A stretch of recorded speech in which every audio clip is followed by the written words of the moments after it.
Hey guys, and welcome back to part 2 of the Kawasaki GPZ 500 build restoration project. If you haven't seen part 1, please click the link above and go see part 1. This is a sequel of that. Obviously we're carrying on with the project, and in this episode guys, we're going to get all these bits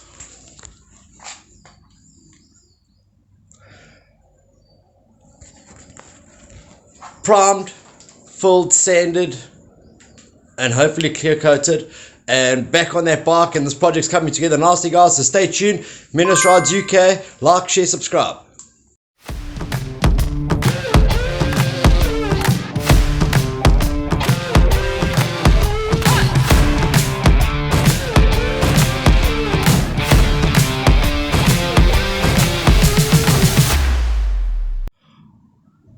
Okay guys, and followers and likers and subscribers, and if you're new to the channel, please like, share, subscribe.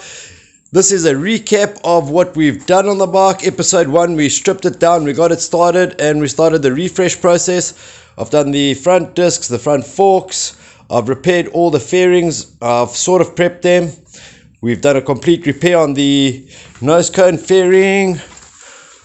There we go, it was all cracked, broken and damaged. We've got some steel staples in there like mentioned before, and a little bit of epoxy behind that with some fiberglass cloth to back that up. Yeah, so in this episode we've got our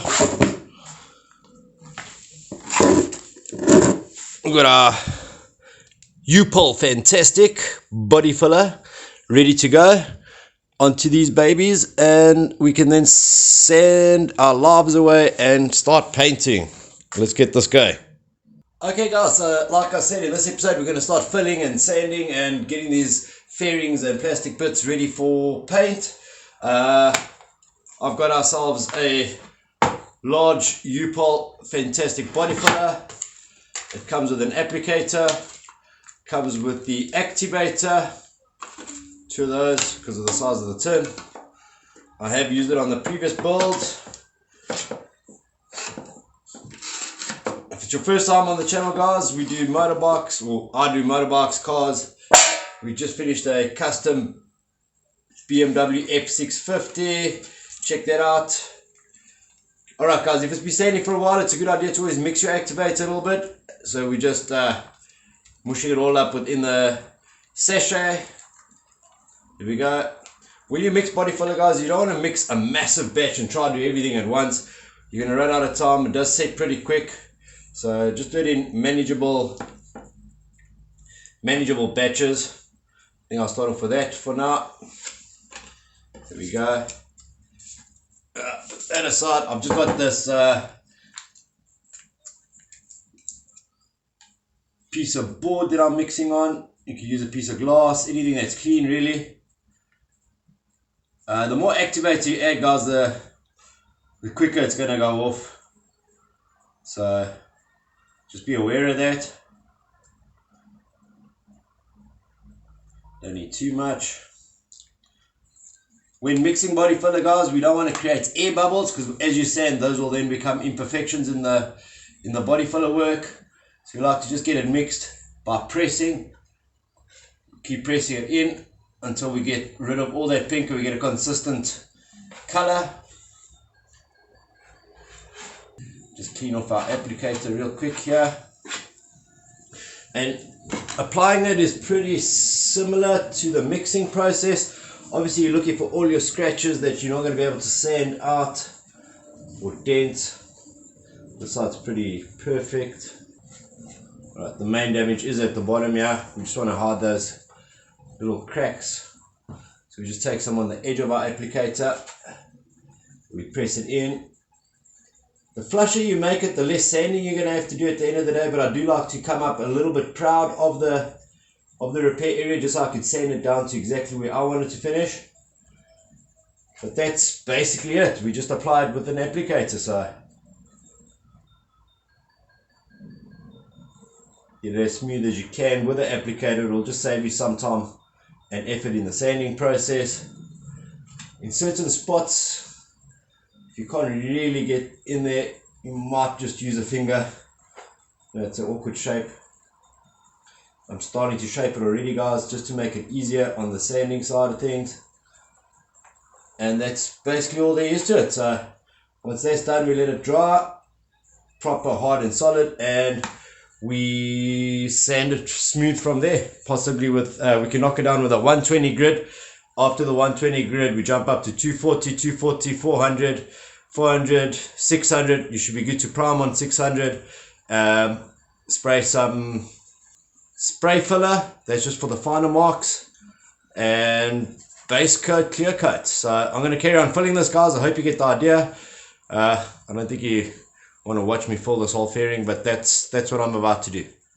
Alright guys, so with the fairings all filled with our body filler, we've waited a good hour and a half for it to dry. It is actually the next day for me, but anyway, so for us it's set for overnight. I've fitted the fairing back to the nose cone stay bracket, only so that I've got good support, because otherwise it's quite flimsy working with it on a table. It's just going to give me a little bit of rigidity or support for when I'm sanding these areas. And yeah, I'm going to start sanding this down and getting it prepped and ready for paint. So enjoy.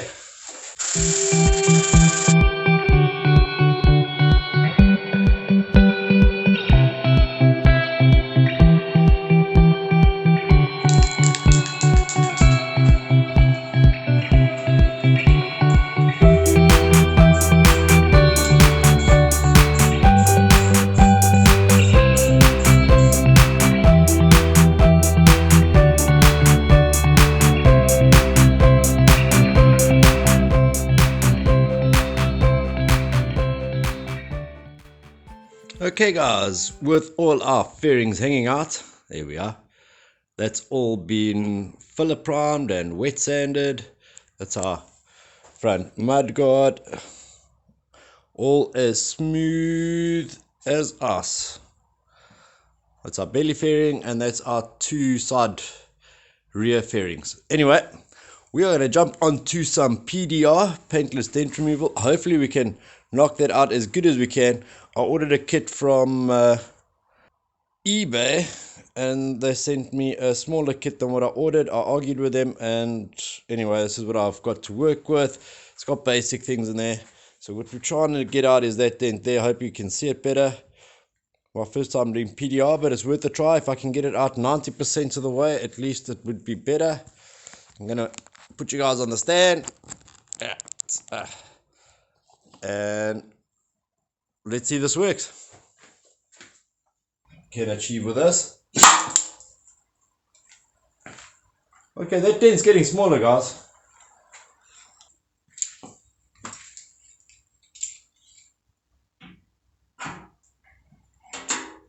Again, I'm just going to support the tank. Give it a second or two just to let that glue dry, and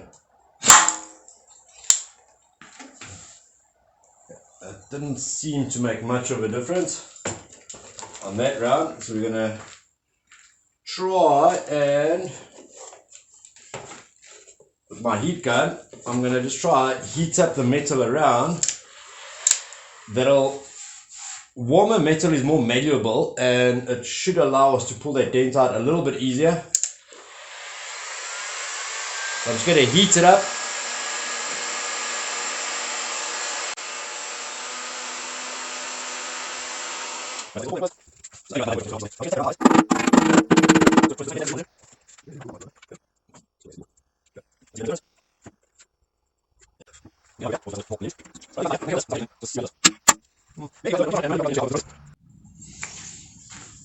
Okay guys, so with the PDR, conclusion is that's as good as I'm going to get it with what I have.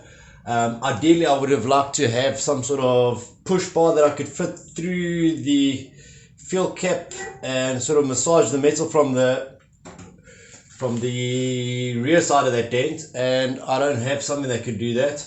And there is an airflow pipe that goes from there to the back of the tank, and I don't want to be bending that, so that's as good as it gets. It says paintless dent removal, but I managed to knock a couple of pieces of clear coat and base coat off with the glue supplied, so it could be that it was blistered from the dent, but it didn't have anything before I started, so that's how it ended up. I'd say in terms of a dent, it's about 60% better than what it was, which is still a good result. But yeah, I've been at it for over half an hour and I'm not getting past this point. I really need something to get in there and press it out, but I'm going to have to resort to sanding it down to metal and shaping it with a little bit of filler. It's not too much, so I'm happy with that, and see how that goes. But yeah, I also believe that because of the short distance we have in the metal, there is a rigid corner, and that does make the metal a little bit harder and less pliable. You know, bent metal's got more tensile strength to it. So, and if it was a bigger area, you know, like a big door panel, I'm pretty sure we would have popped that dent easily. We would have had enough flex, but that's not happening on this tank. So I'm going to start sanding this down, filling it and primering it. So that's where we are. Right guys, so with our fuel tank body filler busy drying, I'm now going to get our base coat onto these fairing panels. The fairings are going to be two colors. So the rear fairing is going to be black, the belly pan is going to be black, and the front main fairing with the front mudguard and the fuel tank is going to be silver. I got a generic paint off a place called Hugs Paint. They do have an eBay shop. Check them out if you're in the UK. They do deliver pretty quick. The feedback's always been great. Again, it's called Hugs Paint. I'll probably put a link in the description if I remember. But anyway, I bought what they call bright silver, and they had a photo of a Ferrari, and I was like, that's the one. So the paint's ready to go. You're not going to hear much because the compressor is going to be kicking in and on and off during the spray process. But basically the process is to get a first light coat and then an extra 2 coats of base over that, just to have a good even spread. It is a metallic based color, so it is a high quality Ferrari silver. So let's get this paint on. Obviously respirator is important. These are chemicals and ventilation, so let's do this.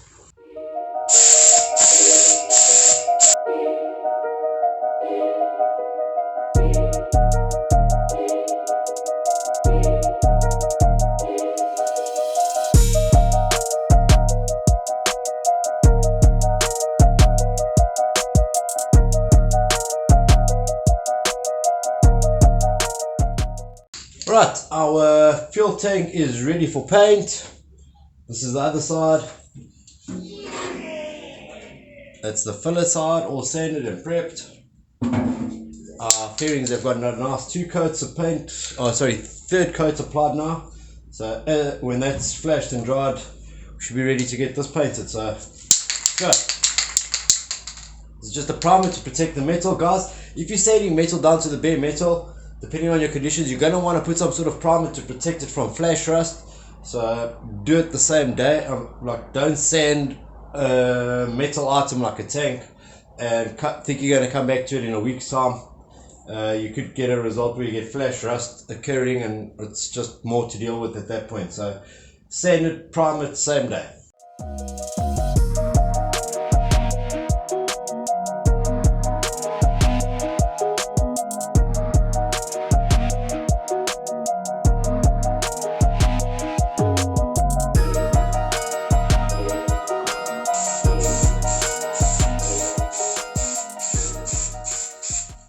I might do a little bit of filler primer on that area because I can see 1 or 2 small insignificant scratches that I don't want to have there. So we'll do filler primer, sand it and paint it. That's it. Looking good.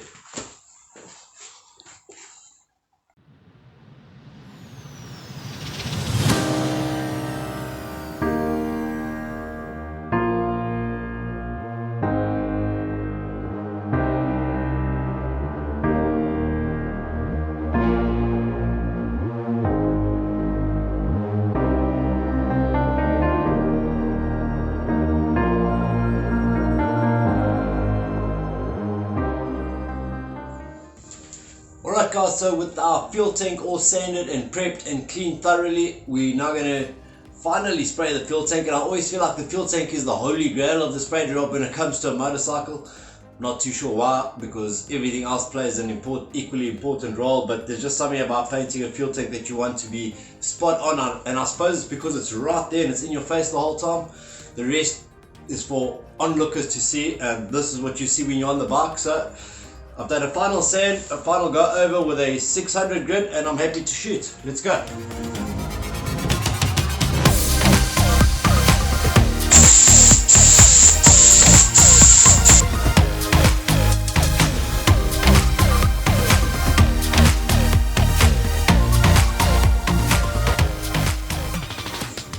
It's our first coat, looking awesome. We'll let that flash for about 15 minutes. We'll give it a second and a third coat and let everything dry properly so that we can apply our 2K clear.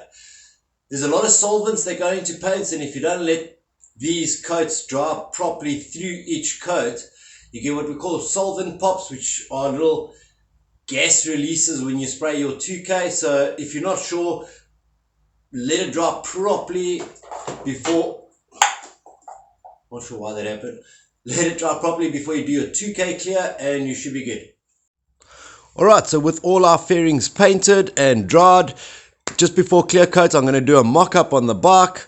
That means I'm just going to do a dummy installation of all the fairings so we can see where we're at.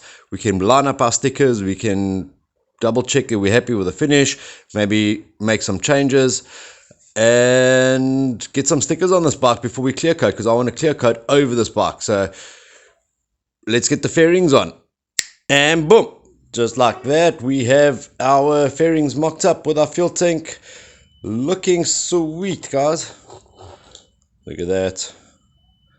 I'm going to do a little bit of line work, and I'm going to put a little bit of masking tape on the sides so that I can make measurements and marks so that I can get our stickers correct. I tried everywhere to get the original sticker kit for this GPZ, and I just can't find it anywhere. So I've had to improvise and get some sort of generic Kawasaki 500 S sticker kit that I could find. It's not exactly OEM, but I think we're going to make it work, and I think it's going to look good, guys. So I'm going to get mocking up here. I'm going to get a little bit of masking tape and that around. This is the generic kit I got. It's got the two GPZ signs. It's got Kawasaki twin cam. I don't know if I'm going to use all of that. And it also came with that. So we've got 500S and we've got Kawasaki. 500S should theoretically go towards the back of the bike, but that's black and the sticker's black, so I might have to do something with that. Anyway, I'm going to mock this up, measure it out and play around with the sticker ideas, so see how it looks.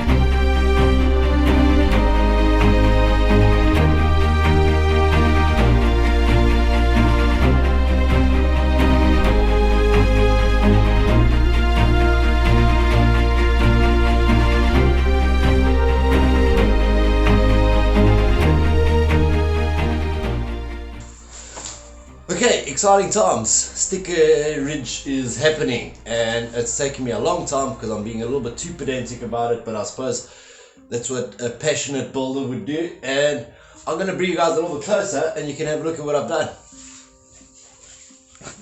This place is a mess. Here we go. So I've got 500S at the back, I've got Kawasaki on the tank. I've put two black stripes similar to the original color scheme of this bike. My touch is the red stripes that I've added. I've done a double there to sort of match the GPZ symbol, and then I've got the red going into a point, so we've got the 3 points coming up there. We've got the little bit of a red accent also cut at the angled or the sharp angles to accentuate this bike. And I think she's coming around nicely, guys. I'm so excited. I can't wait to get the clear coat on this. But this is what's happening. I'm actually having to I'm making every single one of these because I couldn't buy it on the net. So all that, and the red stripes are getting measured and cut up on this table and stuck on that bike. So I'm gonna copy paste and get the other side done. Let me know what you guys think in the comments about the red GT stripe. I think it brings back some sort of essence of retro classic. So anyway, let me know what you think. I like it. Okay, after a good 6 hours of putting stickers on, I know that sounds excessive, but when you have to cut them and make them exactly the same and measure up everything, that's what it takes. So copy paste complete. So we've got the right hand side done. I hope you guys can see that. I went a little bit far with the red stripes, but I'm loving it. It's giving it a nice sporty look. I've done the front mudguard, got Kawasaki on the center fairing. Sorry, the space here is horrible. That's the left hand side. All done. There's actually a hole here that I try to match up with the 500S. There's a keyhole obviously for the seat, so job done, looks good. And just so you guys can appreciate the time it takes, I think from the center you'll see exactly what I mean. Trying to line everything up so left and right to be equal when you're sitting on the bike. It's a bit of a mission, especially with the sharp points, but I think we've got it pretty spot on, looking good. I'm happy. The next thing is to clean this bike 2 or 3 times, dry it out, get some clear coat ready, mixed up and spraying. Okay, with all our parts proudly perched up on their settings, ready, hanging and standing and balancing, ready for clear coat. By the way, if you guys like the color scheme we've come up with, please give this video a like and a share and a subscribe. That'll be awesome. Okay, the clear coat we're mixing is a 2K clear with a universal activator hardener. I've got a little bit left over in the U-Pole, but this particular one is the one I'm going to be using, and it was supplied by a company called Hugs Paint. So the best part of clear coat is that it makes everything shine. The worst part of clear coat is that it can go wrong, and then you need to let everything dry and sand it off and do it again. When spraying clear coat, always a light first coat. Don't worry if you've got imperfections. It becomes an adhesive 4-second coat, so you've got the timing between first, second and third coat's got to be critical. Well, it is crucial, sorry, in that when it gets tacky and sticky after you've sprayed it, it'll then become an adhesive for a thicker coat and prevent runs. So you've got to be on it. You can't spray first coat today, second coat tomorrow. It's not the way to do it. Every coat you add will make it flatter and flatter, smoother and shinier. So up to you. 2 coats is normally good depending on how you spray and how heavy you are. I'm using a 1.4 on my gun. It's again just an eBay 30-pound gun, and it's done me well. I will get a better one at some point, but I'm gonna get mixing and we're gonna get all this looking good. Gonna get that all shiny.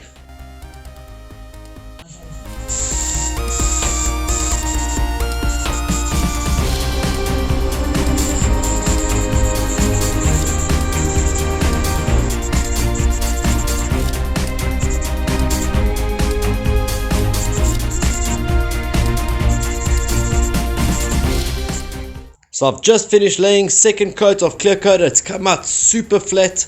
It's looking awesome. Let me show you. I don't want to get too close and I'll explain why. I don't want to kick up dust, number one.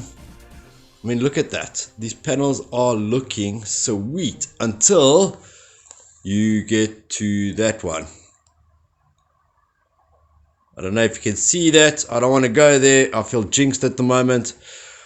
As I was done with that one and I was moving over to that one, my glove got stuck because of the stickiness of the 2K clear coat, and I dropped that panel on the floor. Yep, so we're going to have to come back to that one. Not the happiest chappy about that, but it happens and there is progress. So I'm super happy how this is coming out, guys. I hope you can see exactly. Let me get closer. Look at that shine all the way.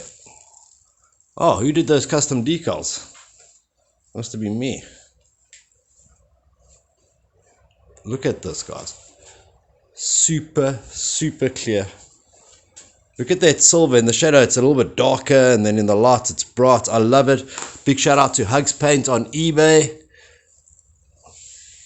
for giving us these awesome products. I mean, I'm super happy with this clear coat. The phone's not doing it justice. You'll see it in the sunlight when it's all put back together, guys. Unfortunately, accidents happen, like that panel over there. But what can I say? We're working in a barn. We got limited space, and we try to do the best with what we can. Guys, it's been an awesome episode. Thank you for liking, sharing, and subscribing. The next episode, I would have had all that sorted out, and I'm going to then, in the next episode, we're going to be assembling the bike, getting it back together, getting it back on the road. So stay tuned, like, share, subscribe. Peace out till next time.